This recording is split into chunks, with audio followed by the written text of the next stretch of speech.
আপনার যে বন্ধুটা কথায় কথায় সবচেয়ে বেশি রাগ দেখায়, সেই বন্ধুটা আপনাকে সবচেয়ে বেশি ভালোবাসে। আপনার যে বান্ধবীটা আপনার সাথে খুব বেশি ওভার রিঅ্যাক্ট করে, খুব ছোটোখাটো ব্যাপার নিয়ে সেই বান্ধবীটা ক্লোজ হয়।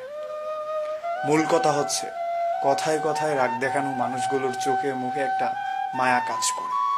খুব অল্পতে হয়তো তারা রেগে যায়, খুব অল্পতে হয়তো তারা রিয়্যাক্ট করে বসে, কিন্তু ভেতর থেকে এই মানুষগুলো খুব বেশি ফ্রেশ হয়, বা সহজ ভাষায় বলতে গেলে খুব বেশি মিশুক টাইপের হয়।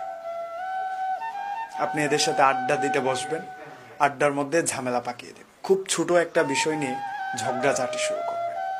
ওর সাথে একটা কোনো ব্যাপারে ডিসকাশনে যাইতে চাইতেছেন, ওর মতটাই ও প্রাধান্য দেবে। কিন্তু দেখবেন পাবলিকলি যদি আপনাকে কোনো কারণে সে ইনসাল্ট